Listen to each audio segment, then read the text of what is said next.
I'm feeling absolutely honored to be in the midst of stalwarts like you and sharing my views. I start with the observation of my spiritual guru, His Holiness Professor M.B. Lal Sahab of Radha Swami Faith, Religion of Saints.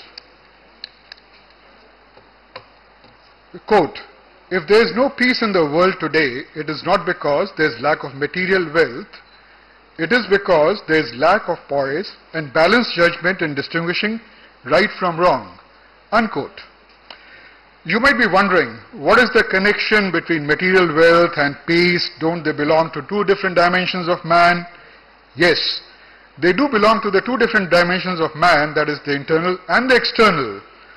But both these worlds of man are very intimately connected and interdependent. When growth in one world takes place without a corresponding growth in the other world, an imbalance is created in society. This results in peace, the true nature of man being lost.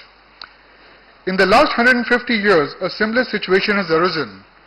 Science, coupled with business, has made man's external world grow leaps and bounds, whereas there has been virtually no corresponding growth of man's internal world. This has led to a general loss of spirituality, with man's lower nature dominating all his thinking and actions, including business. According to Swami Vivekanand, the material and spiritual growth of man always takes place in parallel. He said, first there is an occidental wave, followed by an oriental wave. The industrial wave, which has been there for the last 200 years and now is on the way out, is the occidental wave. And the wave of consciousness, spiritual consciousness, which we are seeing unfolding in this 21st century, is the oriental wave. Each wave is based on new knowledge and realizations and brings with it a new paradigm. A paradigm is a coherent, internal, consistent approach of making sense of the universe and coping with life. Essentially, how one sees, thinks, and behaves. No knowledge is created in abstraction. Knowledge exists in the universe. It only unfolds. The unfolding of new knowledge does not mean that the old knowledge was wrong. It only means that the old knowledge was partial and now it needs to be looked afresh and accordingly modified or supplemented with new knowledge. I don't know whether you have realized or not, with every unfolding of new knowledge, a part of metaphysics shifts to physics. And that establishes the revised reality. This revised reality makes it necessary for us to align our structures and models created under the old knowledge with the new knowledge. This is an evolutionary process, and transformation from the old to the new is the only solution to ensure that we do not lose out on all the advancements made in the past. If we compare the 20th century and the 21st century paradigms, we find that the 20th century has prospered under the mistaken belief that the individual is independent of the universe and society. Number two, the man can control nature and define everything through physical sciences. Whereas the 21st century, rejecting the above, is not talking in terms of consciousness is primary, mind and spirit have a reality, and man is a creator of his own reality, that is values, principles, etc. And the other thing is they are recognizing the oneness in creation and accepting the fact that everything affects and is affected by everything else. We all know business is an integral part of human life, and it functions like a living system that adapts itself quickly to the external environment, that is societal culture and values. And now these societal culture and values are driven by the extent to which the society has aligned itself with the spiritual values. Thus, in the wake of the changing socio-cultural values in this 21st century, the businesses of the 20th century are under constant pressure. Number one, to shed their one-dimensional economic approach of doing business. Number two, to strike a balance between the economic objective and the social objectives of the business. Number 3, to treat employees like humans and make them active participants. And number 4, focus on sustainability by achieving ecological balance rather than trying to dominate nature. The role of business in society is on the boardroom agenda.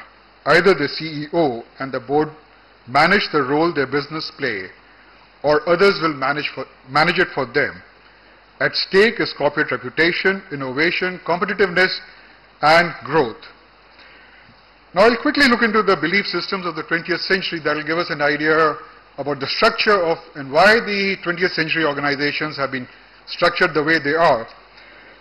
The belief that the individual is independent of the universe and society led to the removal of spiritual consciousness from all scheme of things. A culture soaked in scientism, materialism, and false supremacy of man evolved, wherein material success and money emerged as the new gods, and life became a series of contracts in an environment of ruthless competition. With individualism, materialism, and consumerism calling the shots, higher values like love, compassion, empathy, mutuality, and transparency got sacrificed, and in particular in business decision making. Further, the belief that man can control nature and define everything through physical sciences systematically demolished the concept of oneness in nature, and science became a tool to suit man's vested thinking and interests. There are two types of science: science for understanding and science for manipulation. The purpose of the former is wisdom, leading to the enlightenment and liberation of the people, while the purpose of the latter is power. According to Shoemaker, the West has prospered on the philosophical error that manipulative science is the truth, and physics has caused and perpetuated this error. Science is primarily concerned with knowledge that is useful for manipulation, and the manipulation of nature has led to the manipulation of people. As the 20th century business developed and grew in the above environment, it is not surprising to find them designed to suit the vested interests of their own owners with virtually nil or little concern for the employees or society. A typical 20th century business somewhat demonstrates the following traits, and I like calling it the unconscious business model. Over there you'll see on the slide that the structure is primarily very straight-jacketed. These kind of businesses, they run in an auto mode. The workers are very passive in nature. They are not expected to apply themselves. They are expected to just follow rules. There's gap between the departments, right? And whatever falls between the departments is not taken care of by anyone. External forces dominate the working of the organization, and because of the rigidity, the organizations have an inbuilt system of self-destruction because they are very slow in responding to the external environment changes. And the classic trap of these structures is: do not trust, refuse to see, pick your favorite, play the game, do not confront, decide in vacuum, blame others, keep your wounds open, etc., etc. All attributes of lower nature of man, attributes that distance man from man and man from nature. However, with the advent of new knowledge in the form of quantum science, systems theory, and chaos theory taking currency, a radical shift in societal thinking is taking place in the 21st century. Man is fast realizing that there is more to human life than material wealth, and is now looking for holistic growth. He is trying to integrate his two worlds by recognizing the identity of all living systems and establishing new ways of relating and interacting that nourish both humans and non-humans. The fact that consciousness is primary and that mind and spirit have a reality comparable to material objects, and man is the creator of his own reality, values, assumptions, principles, is fast becoming the driver of human life. Accepting the truism that the universe is a closed system and man a microcosm of the macrocosm is an open system operating within the closed system, the wave of consciousness which started sometimes in the late 1900s in the business world, is now maturing. It is an affirmation of the central role of inner wisdom and inner authority of man and is emphasizing on the connectedness and wholeness of everyone and everything. Thus, it can be said that the 21st century is demanding the inclusion of consciousness, self-awareness, interconnectivity, flexibility, communication, transparency, mutuality, social equity into the existing 20th century business organizations. A typical revised 21st century organization would look something like this. Over here you see the structure. It's a very flattish structure. Instead of hard lines between the departments, there are dotted lines, which means communication. You see it's an open thing, which means it is open to the external information which comes in. In a way, it's a dynamic structure. Now, if I compare both these structures, the 20th century and the 21st century, the fundamental difference which I find is that in the 20th century structures, the consciousness was excluded from all scheme of things. In the 21st century structures, consciousness has been included. And that makes the entire difference. The factors which I just said, like transparency, mutuality, communication, response, etc., etc., they are in fact resultants of consciousness in action. Apparently, it may seem that for businesses to survive in the 21st century, it would be sufficient if they become employee sensitive, undertake CSR activities, but practice workplace spirituality, follow triple profit policies, make corporate governance statements, etc. Yes, these are very important steps, but not sufficient to meet the requirements of the 21st century. What is needed is a strategy to bring about holistic, sustainable transformation. Transformation is a fundamental shift from one paradigm to another. Thus, the strategy needs to essentially affect all members of the organization in such a manner that they see, think and behave in unison. Otherwise, the change initiative would be rather superficial and short-lived. In the instant case of transformation, it is not simply an exchange of one paradigm for another. It is a shift from an old, inflexible, dysfunctional model to a new, more flexible and adaptive model.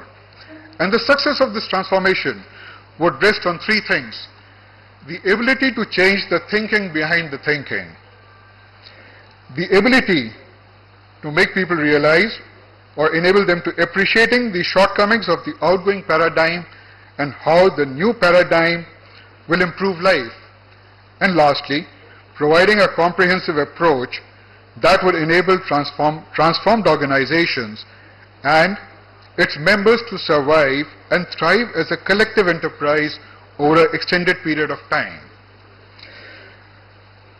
The transformational challenge being faced by the business world today is not economic in nature, nor is it managerial in nature. It is philosophical in nature. Hence, a philosophical solution that can be translated in real life action is needed.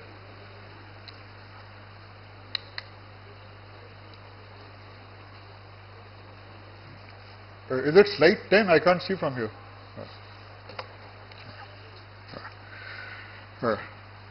Let us look whether the Indian philosophy, which is the oldest living tradition with a definite ethical doctrine, derived from its metaphysics, giving it the capacity to improve life, the core test of any philosophical system, has the potential to pass the three tests about which I just spoke.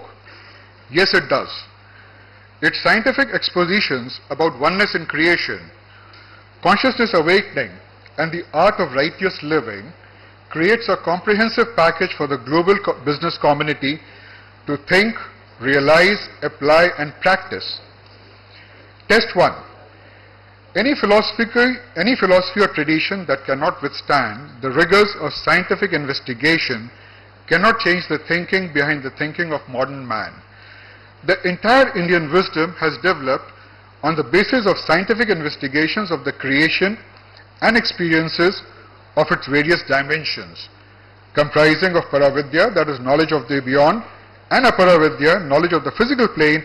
It integrates both the dimensions of man and connects him with the ultimate. Some may argue that subjectivity has no place in science, and Indian wisdom gives explicit importance to subjectivity. This assertion against Indian wisdom is misconceived, because science, which is basically a process of investigation, has never rejected subjectivity. It is only the science which has developed around the physical laws that rejects subjectivity. Interestingly, recent systematic studies into the science of consciousness have confirmed that there is no disparity between physical science and spiritual science. The latter is an extension of the former to the realms of historic metaphysical science of consciousness. Further, with spiritual leaders like Professor Sasangi of Raswami Faith, Dalai Lama, and many of you sitting over here, who are constantly encouraging scientific investigations in the realms of Eastern philosophy, the acceptability of Indian philosophy as a path changer is increasing every day. Further, for the convenience of understanding of the scientific community, Professor Sasangi, the doyen of the systems movement in India and spiritual leader of Raswami Faith, using the physical systems theory, has explained the concept of oneness in creation. Over there you'll see it shows the three dimensions, the spirit dimension, the mental dimension, and the physical dimension of the creation. The circles, the lines with arrows show how the spirit force moves from top to down and backwards. In between is a man. In the similar fashion, he has given out how man functions. Man, who is a microcosm of the macrocosm, functions as a system. Thus, the sum total is that the Indian wisdom today, speaking the modern scientific language of the West, has all the potential to bring about a perceptual change in the worldview that has changed the thinking behind the thinking. I will move ahead. I will not focus on these slides. Now, coming to, as regards the test 2 and 3, the concept of conscious living in the Indian wisdom is a comprehensive approach which ensures the survival and growth of individuals and collectively as society. It is the external driver of consciousness awakening, mindfulness, and it is designed to help man in suffusing his lower qualities with higher qualities through internal discipline known as dharma or ethical sense. This dharma is inseparable from any ordered human society. Dharma promotes poise and balanced judgment in distinguishing the right from the wrong, in the bereft of which man becomes reduced to a beast. Dharma is the principle of integration between man and man in society. It does not mean religion in the sense of a creed, doctrine, or ritual, or any scheme of another worldly salvation. It stresses the idea of mutuality and interdependence. Man needs the context of other human beings for his very humanization. Dharma in action transforms man and society from individualism to collectivism, the key to holistic sustainable growth and evolution. Cutting across traditions, it has universal application and is the driver of all human endeavors, including business. By following the do's and don'ts of conscious living, has the slide changed? Excuse me. Do's and don'ts, eh? Okay. No, the previous one, please. Yeah. By following the do's and don'ts of conscious living, man can easily experience for himself the difference between living by low consciousness and high consciousness. In the do's and don'ts, you will find there are very simple things like do your duty. Just hold on. Sorry, I can't read from here.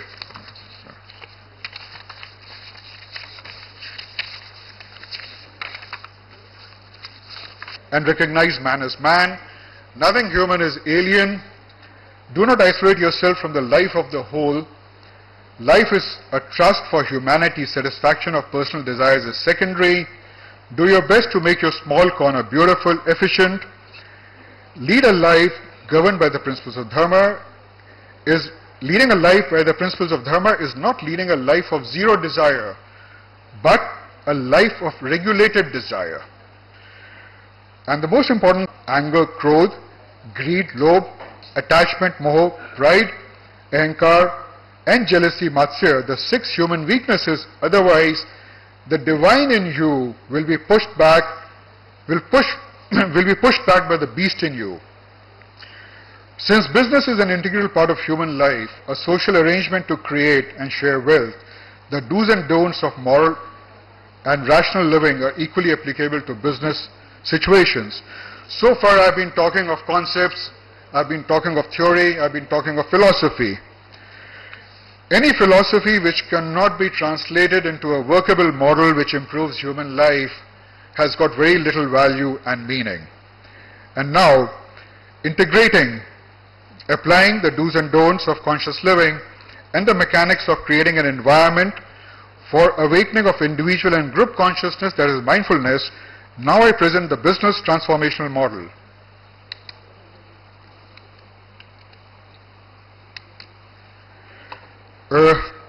This model is an integration of the Indian wisdom, that is spiritual values, and modern management practices, that is economic values.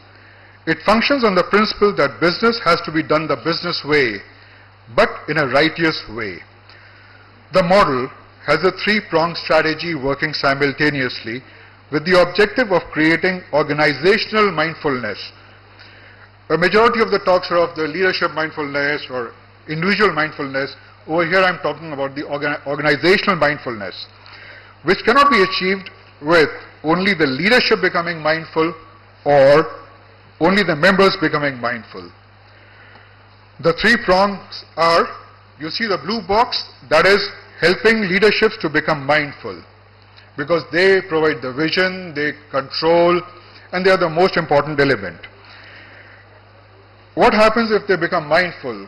What is essential for the transformation is that they are in a position to create an environment so that the members also are impelled to become mindful. So the green boxes is the environment creation. They are basically policies, some tinkering here, there, which I'll come to on later in the action point slide. And the orange area is the members. I'm not saying that the members make the members mindful. What I'm saying is help the members to adjust to the new environment, and if you do that, they'll automatically become mindful. The action points. Making the leadership mindful. I suggest that the board of directors should include a spiritualist in the board. The job of the spiritualist would be to bake and help and handhold the leadership in moving towards mindfulness. The spiritualist can also work along with the board of directors and help them to frame strategies which have a balance of economics and human values. Second is the environment creation. What I suggest is that the vision of the organization should be restated in terms of social wealth creation, and the mission should be restated in commercial terms. There are 2 very important elements of management. One is target fixing the performance, and the other is the incentive for the members. What I suggest is that both target fixing and incentive policies should have a mix of financial performance plus some social value addition performance like CSR, etc. And lastly is there should be a decision-making paradigm. This becomes essential because so far our people are trained to take decisions only in terms of economic values. Since we want a transformation, so there has to be a decision-making paradigm suitable to different levels, such as, will this decision contribute to society? Will this decision contribute to the organizational values? Will this decision contribute to the bottom line, etc., etc.?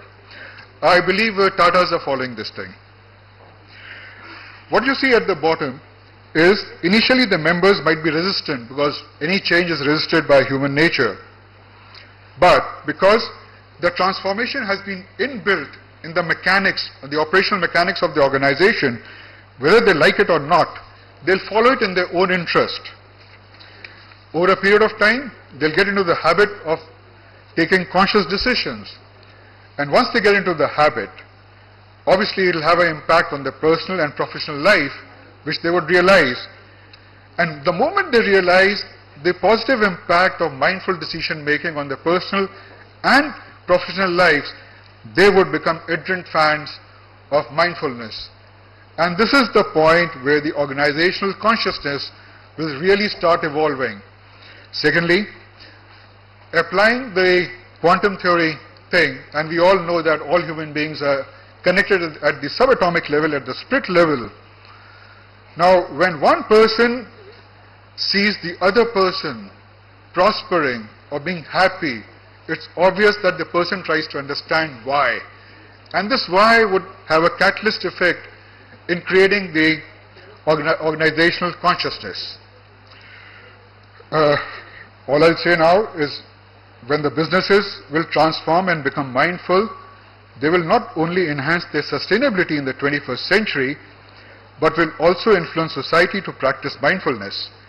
As to follow the successful is a natural instinct of man, and today every second person idealizes and wants to be a Bill Gates, Lakshmi Mittal, Ratan Tata or Steve Jobs. Thank you.